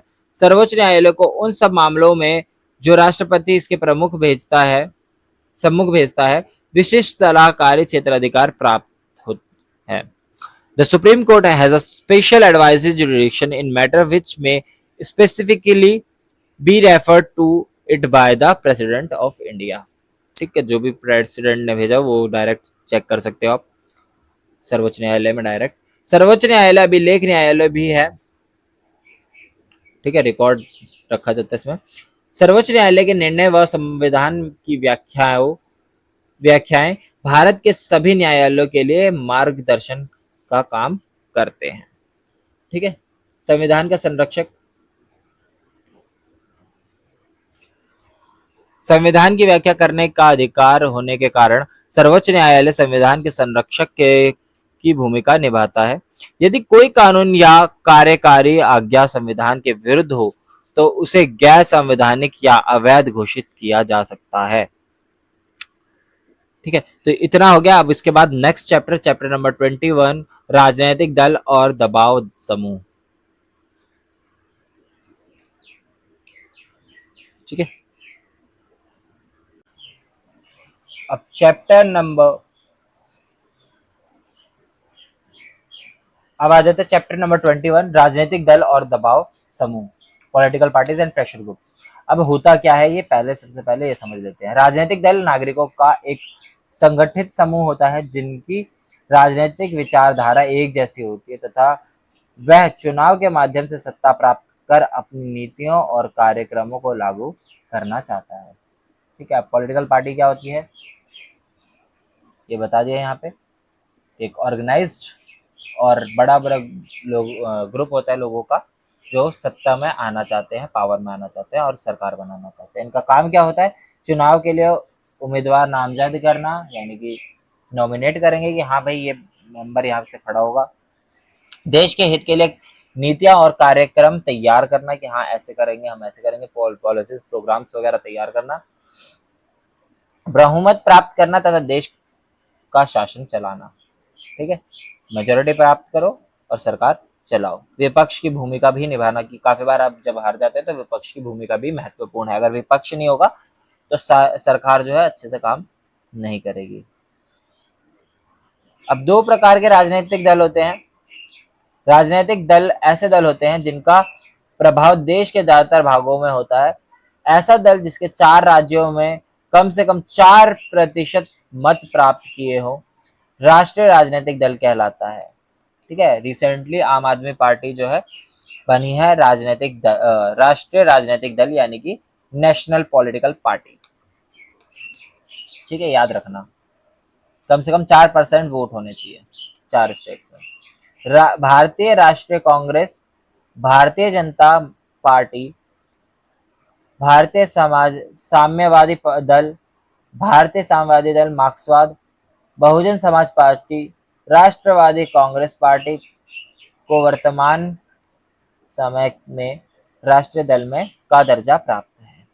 ठीक है, जैसे मैंने अभी आपको बताया रिसेंटली आम आदमी पार्टी भी इसमें शामिल हो चुकी है, तो आप उसका भी एग्जांपल दे सकते हो। रीजनल पार्टी यानी क्षेत्रीय राजनीतिक दल, एक राज्य या क्षेत्र में प्रभाव रखने वाले राजनीतिक दल को चुनाव आयोग क्षेत्रीय दल के रूप में मान्यता देता है। कुछ क्षेत्रीय राजनीतिक दल इस प्रकार से हैं: फॉरवर्ड ब्लॉक पश्चिम बंगाल, NIADM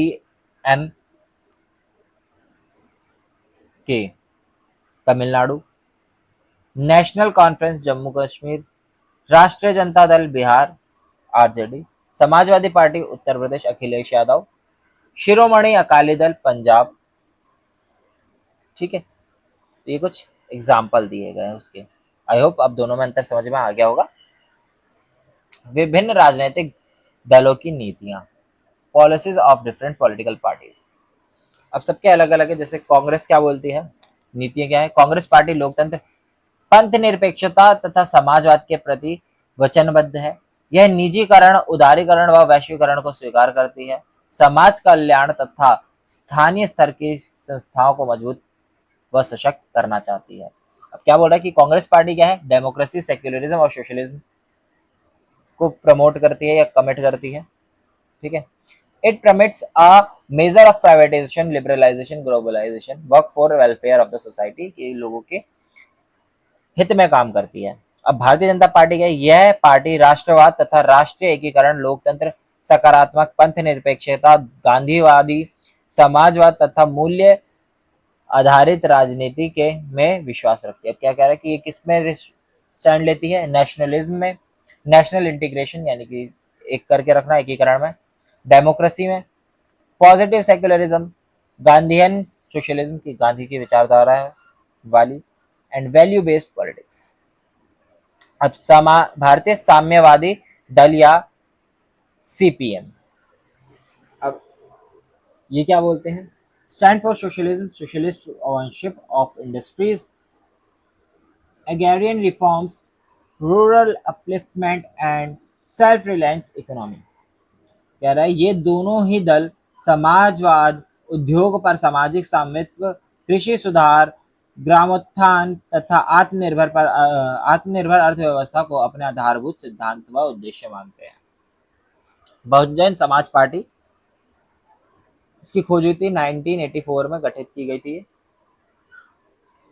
अब इसका काम क्या था, कि वंचित, क्या बोल रहा है, यह पार्टी भारत के वंचित वर्गों, विशेषकर गरीब, भूमिहीन, रोजगार और बेरोजगार, दलितों का प्रतिनिधित्व करती है। ठीक है, मतलब जो भी पुअर हैं, लैंडलेस है, अनएम्प्लॉयड है, दलित है, उन सबके लिए है। यह पार्टी साहूजी महाराज, ज्योतिबा फूले, रा, रामास्वामी नायकर और डॉक्टर भीमराव अंबेडकर के विचारों से प्रेरणा लेती है। ठीक है। दबाव समूह या हित समूह।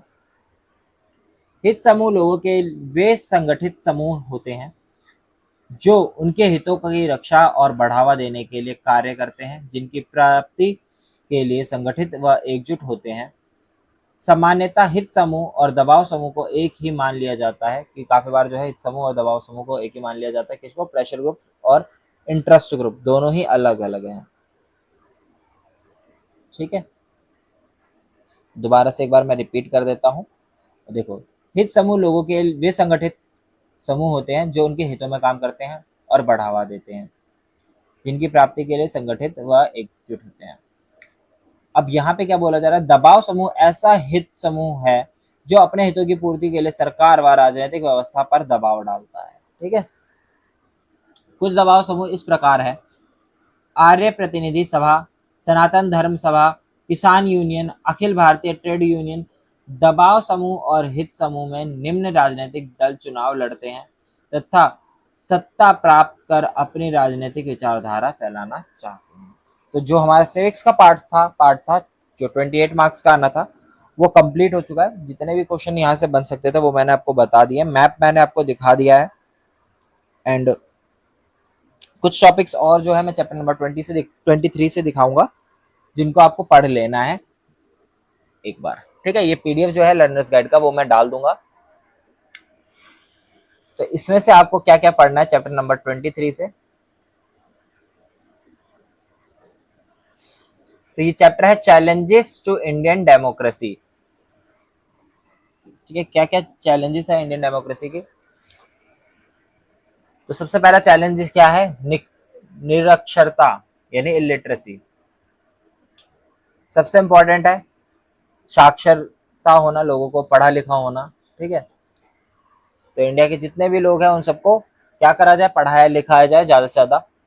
सबसे पहला काम ये है। दूसरा चैलेंज क्या है, गरीबी, पोवर्टी। बढ़ती जनसंख्या व बेरोजगारी गरीबी का मूल कारण है। यह समानता तथा वंचन को बढ़ावा देती है। ठीक है, कि अब जब लोग में बराबर पैसा नहीं होगा तो क्या आएगा, दोनों लोगों में डिफरेंस आ जाएगा, असमानता फैलेगी। लैंगिक भेदभाव यानी जेंडर डिस्क्रिमिनेशन को खत्म करना, जो भी है लड़का लड़की में भेदभाव या थर्ड जेंडर जो है हमारा, ट्रांसजेंडर जिसे हम कहते हैं, उन सबके बीच में कोई भी लैंगिक भेदभाव नहीं होना चाहिए, सबको बराबर अधिकार होना चाहिए। जातिवाद व सांप्रदायिकता यानी कास्टिज्म और कम्युनलिज्म। काफी बार आपको देखने को मिलता है कि लोग जो है धर्म के बेसिस पे लड़ने लग जाते हैं या कास्ट के बेसिस पे लड़ने लग जाते हैं कि हम उच्च जात के, तुम नीच जात के हो। तो ये जो है खत्म करना है सबसे पहले, सबसे बड़ी प्रॉब्लम यही है हमारे लिए। ज़्यादातर पॉलिटिशियंस जो है इसका इस्तेमाल करते हैं वोट बैंक को भरने के लिए, जैसे अभी चल रहा है जाति सर्वेक्षण का, कि लोगों को जाना जाए कि कौन किस जाति का है। उसके बाद क्षेत्रवाद यानी रीजनलिज्म। अभी इसमें क्या आ जाता है आपका कि कौन, काफी बार देखो ऐसे देखने को मिल जाता है कि लोग जो है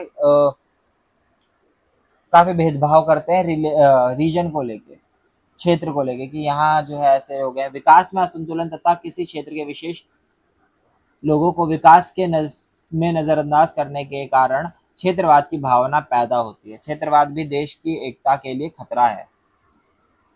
ठीक है, भ्रष्टाचार। तो सबसे सबसे पहले तो देश से जो खत्म होना चाहिए वो है भ्रष्टाचार, और दूसरा है जातिवाद व सांप्रदायिकता। ये दो चीजें जब देश से खत्म हो जाएगी, हमारा देश वैसे ही काफी ज्यादा आगे बढ़ जाएगा। करेक्टिव मेजर्स अब क्या क्या कर सकते हैं इसके लिए, सार्वभौमिक साक्षरता यानी कि education for all, universal literacy.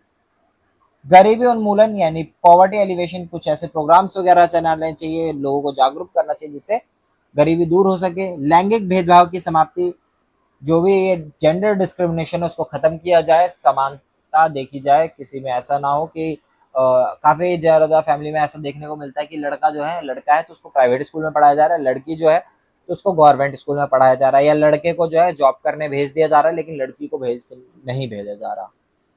ठीक है। रिमूवल ऑफ रीजनल इम्बैलेंस, क्षेत्रीय असंतुलन को दूर करना, कि अभी जो हमने पढ़ा कि किसी विशेष राज्य में अच्छे से जो है क्या कह सकते हैं हम, डेवलपमेंट नहीं कर रही जा रही, वहाँ पे सुविधाएं नहीं पहुंचाई जा रही, तो वो सुविधाएं उन पे ढंग से पहुंचाई जाए ताकि वो राज्य भी आगे बढ़े। प्रशासनिक व न्यायिक सुधार, एडमिनिस्ट्रेटिव और जुडिशियल रिफॉर्म्स होने चाहिए इनमें भी। सस्टेनेबल डेवलपमेंट यानी कि तत्पोषणीय विकास, आर्थिक, सामाजिक और पर्यावरणीय। ठीक है, तो ये कुछ पॉइंट्स थे जो आपको याद रखने हैं। इसका नेक्स्ट चैप्टर आपका है chapter number 25, socio economic development and empowerment of disadvantaged group.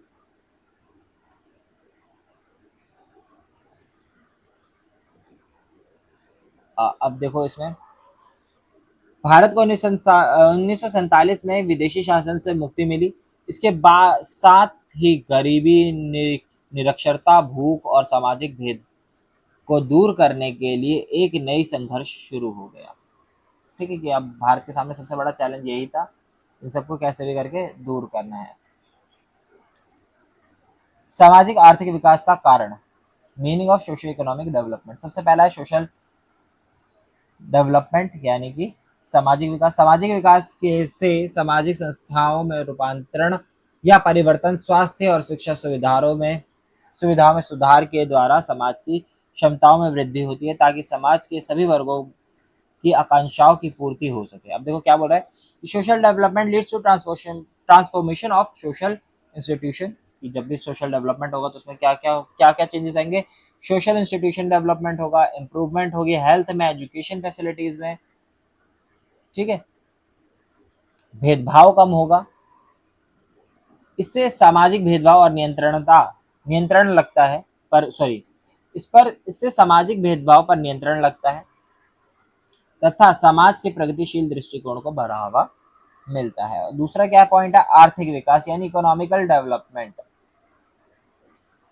Economic development में क्या, increase in gross domestic product, GDP को बढ़ाना, नेशनल इनकम और पर कैपिटा इनकम को डेवलप करना, एसेंशियल फॉर इकोनॉमिक डेवलपमेंट, ये जरूरी है इकोनॉमिक डेवलपमेंट के लिए कि इन तीनों चीजों को बढ़ाया जाए, पर व्यक्ति आय और सकल घरेलू उत्पादन यानी GDP. But the concept of economic development implies much more, like ensuring economic well-being and equal distribution of benefits and development, particularly it should be reached to the disadvantaged group society. अब कह रहे हैं लेकिन आर्थिक विकास की अवधारणा के अंतर्गत अन्य अनेक विषयों भी आते हैं। अब इसके अंदर और भी आते हैं जैसे कि आर्थिक कल्याण, विकास के लाभों का समान वितरण, विशेष विशेषकर के ये लाभ समाज में वंचित समूह तक पहुंचने चाहिए। अब आता है हमारा sustainable development. Sustainable development is a broad concept that is defined as development that meets the needs of the present without compromising the ability of future generation to meet their own needs. कह रहा है कि अब देखो सतत विकास क्या है, sustainable development वो है जब किसी भी टेंशन के, जैसे सपोज अभी हम पेट्रोल वगैरह के लिए, या हम एग्जांपल सोलर एनर्जी का ले सकते हैं। जो हमारी सोलर एनर्जी है वो क्या है, एक हमारा ऐसा रिसोर्स है जो कभी खत्म नहीं होगा, उसको हम जितना मर्जी यूज कर सकते हैं फ्यूचर की टेंशन किए बिना। ठीक है, तो वही डेवलपमेंट कहलाएगा कि आप फ्यूचर की टेंशन किए बिना आगे अपने नीड्स को पूरा करे जाओ। ठीक है, आपकी अभी जो करंट रिक्वायरमेंट है। इसके बाद भारत में सामाजिक आर्थिक विकास, सोशो इकोनॉमिक डेवलपमेंट, ये इतना इंपॉर्टेंट नहीं है। भारत में सामाजिक आर्थिक से विसंगति, भारत की क्षेत्रीय विषमताओं के कारण, ये भी इतना इंपॉर्टेंट नहीं है। भारत के वंचित समूह अनुसूचित जाति तथा अनुसूचित जनजाति यानी शेड्यूल्ड ट्राइब और scheduled caste population. Social and economic empowerment along with the social justice is the three prolonged strategy of the government of India to uplift SC and ST and other disadvantaged groups. अब कह रहा है कि सामाजिक और आर्थिक सशक्तिकरण के साथ साथ सामाजिक न्याय सरकार की अनुसूचित जाति, अनुसूचित जनजाति और अन्य पिछड़ा वर्ग के उत्थान के तीन तरफा रणनीति रही. सबसे पहले क्या, सामाजिक सशक्तिकरण यानी कि social empowerment. Free and compulsory elementary education के लिए क्या करा जाए, निशुल्क प्राथमिक शिक्षा, sorry, scholarship to pursue school and higher education, कि आगे स्कॉलरशिप मिले कि वो आगे पढ़ सके. स्कॉलरशिप को छात्रवृत्ति कहते हैं हिंदी में. प्रतियोगी परीक्षाओं के लिए निशुल्क शिक्षण तथा हॉस्टल की सुविधा, और उनके लिए आप देखोगे काफी सारे गवर्नमेंट फॉर्म्स वगैरह भरते हो तो SC ST के लिए 0 फीस रहती है या फिर एकदम कम रहेगी. आर्थिक सशक्तिकरण, economic empowerment, various income generating programs have been launched. NSFDC, NSKFDC, NSTCDC, SCDC, TRIFED. तब यहाँ पे कुछ इन प्रोग्राम्स बताए हैं, इनका नाम याद रख लेना. Are some organisation which provides financial support to SCs and STs. तो SC STs को ये सपोर्ट करते हैं. ठीक है, आगे बढ़ते हैं. सामाजिक न्याय, social justice, affirmative action in the form of reservation have been initiated, कि इनको क्या दिया गया है, आरक्षण दिया गया है. ठीक है. महिला सशक्तिकरण, एम्पावरमेंट ऑफ वुमेन. तो इसमें भी वही 3 पॉइंट आएंगे, आर्थिक सशक्तिकरण, सोशल एम्पावरमेंट, पॉलिटिकल एम्पावरमेंट और इकोनॉमिक एम्पावरमेंट. इकोनॉमिक एम्पावरमेंट यानी आर्थिक सशक्तिकरण में क्या जाता है, महिलाओं के लिए प्रशिक्षण कार्यक्रम ताकि वे औद्योगिक क्षेत्रों में जैसे सूचना टेक्नोलॉजी, इलेक्ट्रॉनिक, खाद्य प्रशिक्षण आदि क्षेत्रों में रोजगार प्राप्त कर सके. ठीक है. Support services like child care, creches at work place are being provided, कि वो जॉब पे जा सके इसलिए वहाँ पे ऑफिस में ये सारी चीज़ें होनी चाहिए. क्रचेज वगैरह होने चाहिए बच्चों की देखभाल वगैरह करने के लिए, कि वो अपने बच्चों को वहाँ ला के छोड़ सके. सामाजिक सशक्तिकरण, शिक्षा तक समान पहुंच तथा लड़कियों को विशेष लाभ. ठीक है. इक्वल एक्सेस टू एजुकेशन और प्रोवाइडिंग स्पेशल बेनिफिट, के स्पेशल बेनिफिट्स दिया जाए उनको. जीवन के विभिन्न स्तरों पर महिलाओं की पोषण की आवश्यकताओं को पूरा करना, कि उनकी न्यूट्रिशनल नीड्स जो है उनको पूरा करना. घरेलू और सामाजिक स्तर पर महिलाओं के विरुद्ध हिंसा को रोकथाम, की जो भी डोमेस्टिक वायलेंस हो रहा है उनको रोक दिया जाए. राजनीतिक सशक्तिकरण, इसमें क्या बोल रहा है, 73वें और 74वें कॉन्स्टिट्यूशनल अमेंडमेंट में महिलाओं को ग्रामीण और शहरी निकायों में 33% आरक्षण दिया गया है. ठीक है. अब 42वां अमेंडमेंट जो था उसमें क्या हुआ था, यानी कि संशोधन था, उसमें क्या हुआ था याद रखना, भूलना मत. अगर भूल गए हो तो मैं दोबारा से बता देता हूँ. 42वें संशोधन करके फंडामेंटल ड्यूटीज यानी 10 मौलिक कर्तव्यों को डाला गया था. तो ये याद रखना, भूलना मत. ठीक है. इसके बाद major policies and programmes on social economic development, तो एजुकेशन फॉर ऑल. तो इसको अब इसमें से और कुछ तो है नहीं, बस इतना ही इंपॉर्टेंट था इसमें. ये वाला सर्व स्वास्थ्य है, ये एक बार पढ़ लेते हैं. हेल्थ फॉर ऑल, इसमें से MCQ आ सकता है. वर्ष 2000 तक सभी के लिए स्वास्थ्य का लक्ष्य सर्वप्रथम विश्व स्वास्थ्य संगठन या संयुक्त राष्ट्र अंतर्राष्ट्रीय बाल शिक्षा फंड के तत्वाधान में उल्मा उत्तर में 1978 में स्वीकार किया गया। अब देखो क्या कह रहा है, health for all by the year 2000 was first, एक मिनट, फर्स्ट के बाद क्या लिखा है, first initiated at the WHO UNICEF meet at Alma Ata in 1978. To achieve this goal, Government of India launched various programs like National Rural Health Mission NRHM, full form याद रखना, ठीक है। Related programs like जननी सुरक्षा योजना JSY, किशोरी शक्ति योजना KSY, बालिका समृद्धि योजना BSY। तो ये कुछ नाम बताए हैं योजनाओं के, ये आपको याद रखना है। Next, chapter number 27, peace and security. ये लास्ट चैप्टर है। और शांति एक ऐसी सामाजिक और राजनीतिक स्थिति है जो व्यक्ति, समाज और राष्ट्र के विकास को सुनिश्चित करती है। शांति मात्र युद्ध और संघर्षों का अभाव नहीं, बल्कि वह सामाजिक संस्कृति है, सांस्कृतिक और आर्थिक समझ है और एकता की उपस्थिति को भी दर्शाता है। ठीक है, कि शांति सिर्फ और सिर्फ ये नहीं है कि आप शांत रहें, इससे और भी चीजें होती हैं, जैसे कि शांति से संघर्ष खत्म कर दिया जाता है, तो ये भी नहीं है, संघर्षों का अभाव नहीं, सिर्फ एक मिनट, देखो शांति का मतलब ये नहीं है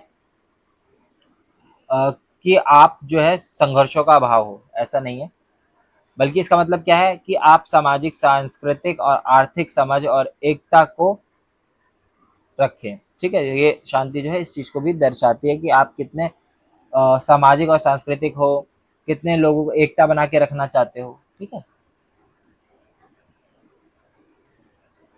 सुरक्षा क्या होता है, जहाँ पे खतरा और भय ना हो, ऐसी जगह को हम सुरक्षित जगह बोलते हैं, जहाँ पे आप आराम से रह सकते हो, किसी भी टाइप का खतरा ना हो। शांति और सुरक्षा,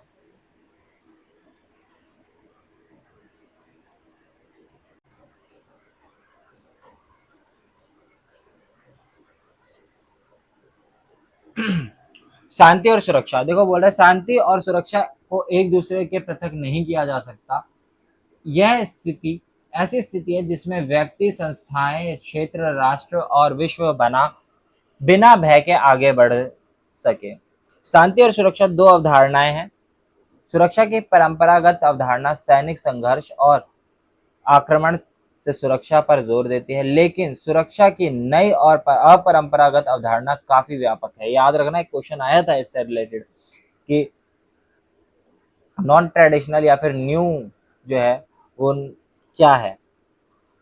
ठीक है, तो आप इस पे याद रखना कि जो नई अवधारणा है वो काफी व्यापक है। इसमें सैनिक संघर्ष, आक्रमण के साथ ही मानव जीवन के अस्तित्व के लिए खतरों को भी सुरक्षा के दायरे में माना जाता है। ठीक है,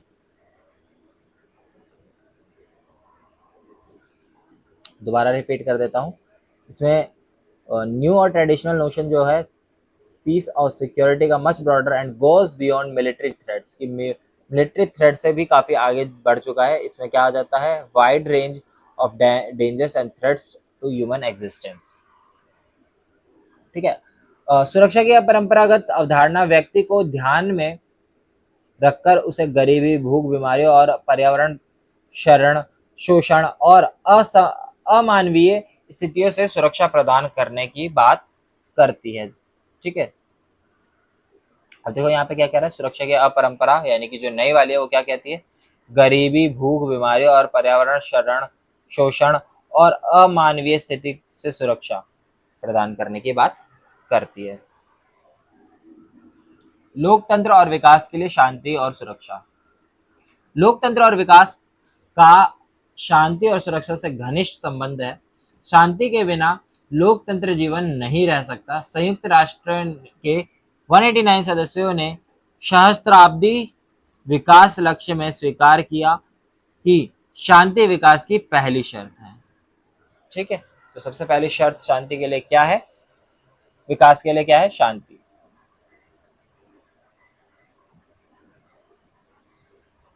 आप एक बार ये पैराग्राफ पढ़ लीजिएगा क्योंकि वीडियो ज्यादा लेंदी हो रही है।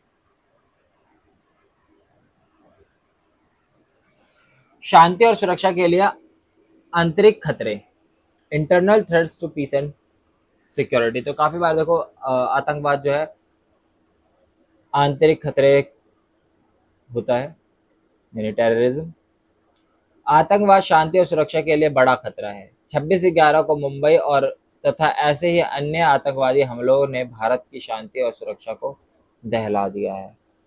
ठीक है, भारत के संदर्भ में आतंकवाद को आम नागरिकों पर जानलेवा आक्रमण व भय का वातावरण पैदा करने वाला आपराधिक कृत्य माना जाता है।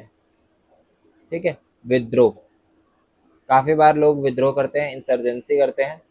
इसमें क्या होता है, सरकार जैसी संवैधानिक संस्था के विरुद्ध हथियारबंद उपद्रव को विरोध कहा जाता है। ठीक है, मतलब हथियार नहीं होगा, नारेबाजी वगैरह करते हैं, इसको विद्रोह कहते हैं। वह देश के से अलग होने की लड़ाई हो सकती है, कि देश से अलग होना हो। भारत में ऐसी गतिविधियां जम्मू कश्मीर, असम, मणिपुर, मिजोरम, नागालैंड और त्रिपुरा में चल रही है। ठीक है, नक्सलवाद आंदोलन, नक्सलाइट मूवमेंट। इस आंदोलन का मुख्य कारण समाज के कुछ वर्गों, उदाहरणतः दलितों और जनजातियों में असंतोष है। वे अक्सर सार्वजनिक संपत्ति, सरकारी कर्मचारियों और अर्धसैनिक बलों पर हमला करते हैं, जिन्हें वे अपना दुश्मन मानते हैं।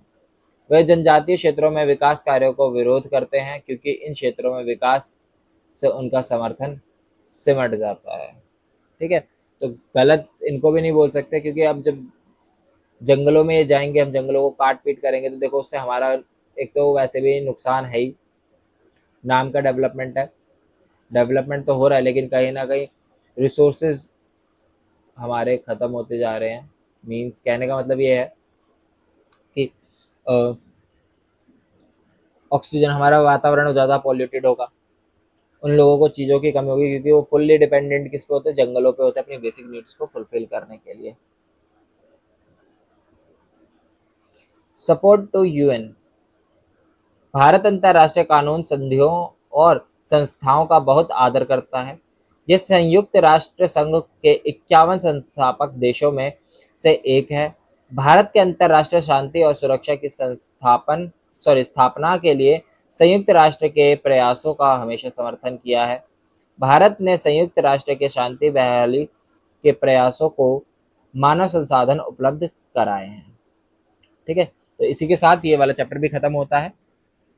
तो 2 मॉड्यूल मैंने कंप्लीट करवा दी है। आई होप आप एग्जाम में अच्छा कर पाएंगे इन 2 यूनिटों पर बेसिस पे। लेकिन अगर फिर भी कोई डाउट रहता है या बाकी के 2 मॉड्यूल भी चाहिए हो तो कमेंट कर दीजिएगा, हम ज़रूर वीडियो लेकर आएंगे रात तक। तो वीडियो को जल्दी से जितना जल्दी हो सके उतना लाइक कर देना, कमेंट कर देना, और क्वेश्चन पेपर मैं सॉल्व कर रहा हूँ, टेलीग्राम चैनल पे फ्री में मिल जाएगा आपको, तो वहां से जाके आप उसको डाउनलोड कर लेना। Thanks for watching us. फटाफट से वीडियो को लाइक कर दो और कमेंट कर दो हेल्पफुल वीडियो।